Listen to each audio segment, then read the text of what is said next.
From that moment on, my brother and sister-in-law informed me, "We'll handle everything here, so you should find somewhere else to live." My mother, siding with them, began treating me like an inconvenience. Did they even realize who had been covering the household expenses all this time? I never expected such blatant disregard. Deep inside, I decided I needed to take action. My name is Kinsley. I'm a 30-year-old woman currently living in my parents' house after returning from college. At first, I ventured into the corporate world, determined to carve my own path, but the overwhelming challenges pushed me to come back home. While dealing with unemployment, I explored remote work opportunities. With my background in science, I started a freelance engineering career, taking on small projects. The income was modest, but the ability to work independently was incredibly fulfilling. Unlike traditional jobs, freelancing allowed me to earn well without constant social interaction. As my confidence grew, so did my workload and income. Within a year, I was making as much as a full-time corporate employee. The real challenge, however, was getting my parents, especially my mother, to understand and accept my work-from-home career. While my father grasped the concept, my mother, stuck in her traditional mindset, remained skeptical. No matter how much I explained, she kept questioning me. "How long do you plan on staying at home?" she asked, clearly doubting the legitimacy of my online work. Even when I showed her client emails and payment statements, she refused to believe it. She suspected I was involved in something shady. No explanation was enough to change her mind. "What if you end up relying on unemployment benefits? Those don't last forever," she fretted. I had thought about moving out, but my savings weren't quite enough yet. Around that time, my father's health began to decline. His worsening leg and back pain meant he needed nursing care. He had to take early retirement, which meant a sudden loss of income. "My pension will cover our expenses," he reassured us, but knowing my mother's spending habits, I wasn't so sure. His face carried the weight of worry for our uncertain future. My father had always been there for me, paying for my education, supporting me when I struggled with my mental health. Leaving him now felt wrong. My mother, too, was struggling to process his sudden health issues. Seeing all of this, I felt a deep responsibility to help. I promised my father, "I'll take care of the family from now on." He looked surprised. "Are you sure you can manage?" But I confidently showed him my stable income. Once he saw the numbers, he was shocked at how well I was doing. I assured him, "I'll cover household expenses, medical bills, whatever's needed." Every month, I transferred money into my father's account, taking on a major share of the financial burden. Since my mother had always used my father's credit card, I got a new primary card and gave her a supplementary one. My father, ever the responsible one, cautioned her, "Please be mindful of your spending." Instead of appreciating my support, my mother questioned, "Shouldn't Kinsley be the one to leave the house?" I pointed out that without my contributions, managing everything would be much harder. Still, she remained doubtful, suspicious of my income. It took my father's firm insistence to convince her to let me stay.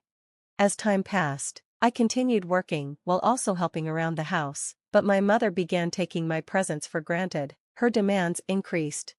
"Why aren't you finishing your chores faster?" she would snap. I tried to explain that balancing work and house duties wasn't easy, but she brushed off my concerns. The tension between us grew. My father, however, understood my efforts and supported me whenever he could. We carried on like this for a year. Then, my father's condition worsened, and he had to be hospitalized. I visited him every day, staying by his side as he fought through his health struggles. Despite everything, he was always grateful. "I know it's hard dealing with your mother, but thank you for everything," he told me. While I focused on supporting him, my relationship with my mother continued to deteriorate. At times, I felt suffocated, but I reminded myself of her past sacrifices when I was younger, which kept me going. But everything changed when my brother, Wesley, and his wife, Aaliyah, arrived unexpectedly. "We're moving in to help ease your burden," my brother announced. I was stunned. My mother, avoiding my gaze, simply smiled in agreement, while my brother and his wife framed it as an effort to support me. There was an unspoken message beneath their words. My mother, ever so grateful to them, subtly added, "Now, Kinsley, you can contribute even more to the household."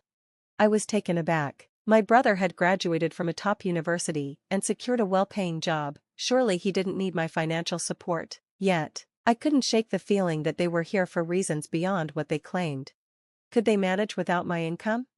Life with my brother and his wife turned out to be far more difficult than I had imagined. Wake up, Kinsley, make breakfast. Aaliyah's voice rang through the house as she banged on my door. I was already awake, working, being a morning person. I had long since started my day. I'm already up and working, I called back. But they insisted I cook for them. Just get up and make breakfast already, Aaliyah demanded. Reluctantly, I helped. Even though our family had never followed a strict breakfast schedule, typically, we ate whenever we wanted. But now, with Aaliyah and my brother in the house, everything had changed.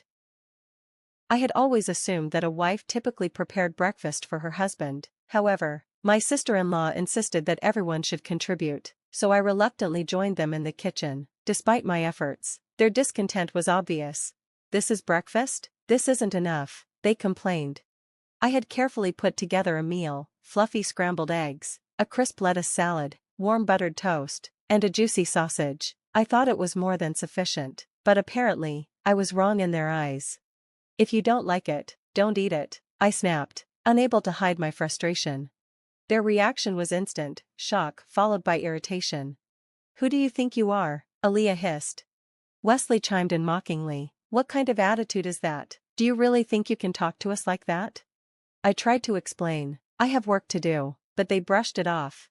"Work? What kind of job is that? Have you lost your mind?" Wesley scoffed.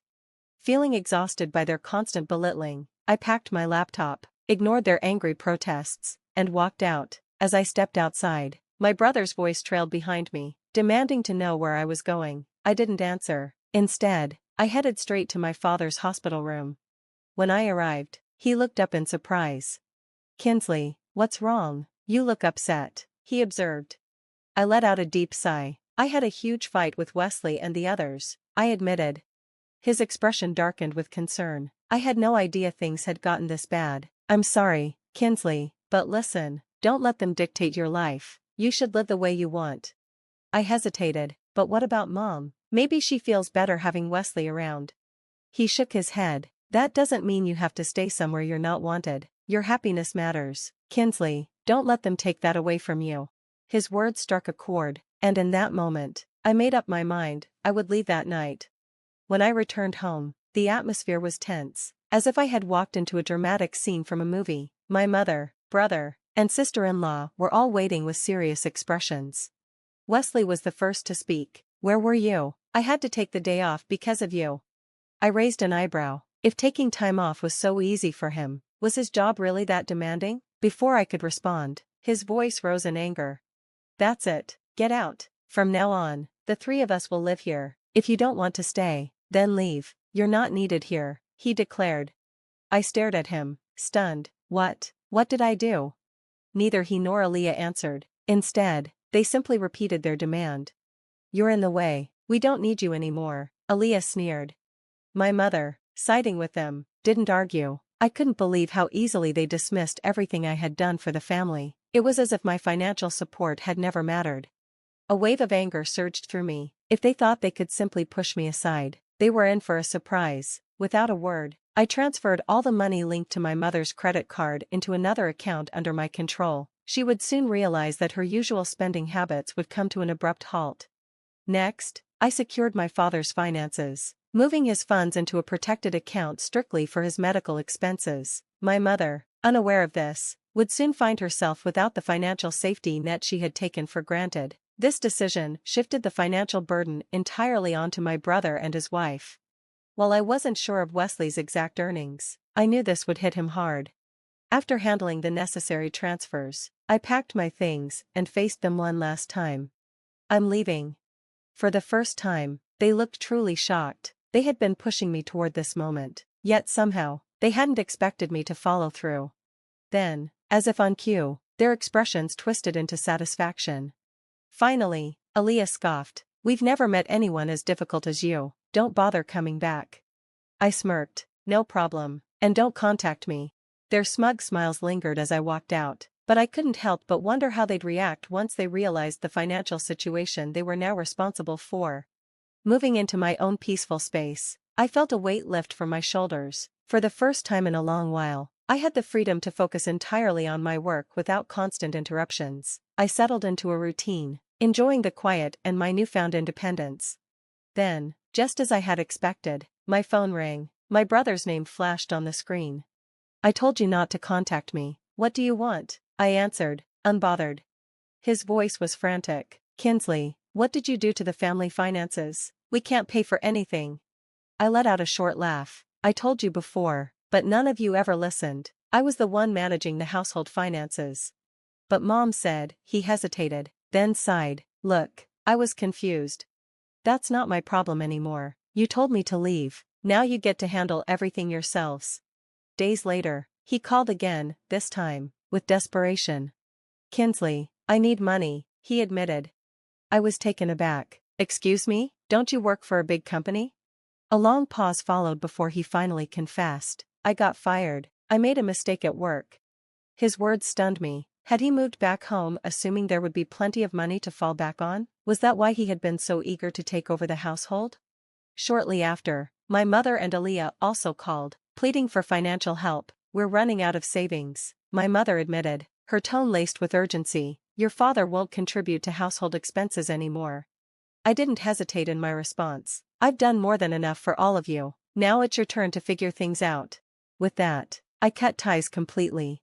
My father, having grown tired of my mother's ways, consulted a lawyer and moved elsewhere for a quieter life. I continued to visit him, cherishing our time together. Meanwhile, I heard from a friend that my brother was now struggling to make ends meet in a tiny apartment. My mother, who had never held a job before, was finding it difficult to adjust. Wesley, used to being in control, now had to take orders from younger coworkers. Eventually, Aaliyah left him, unable to endure the financial strain.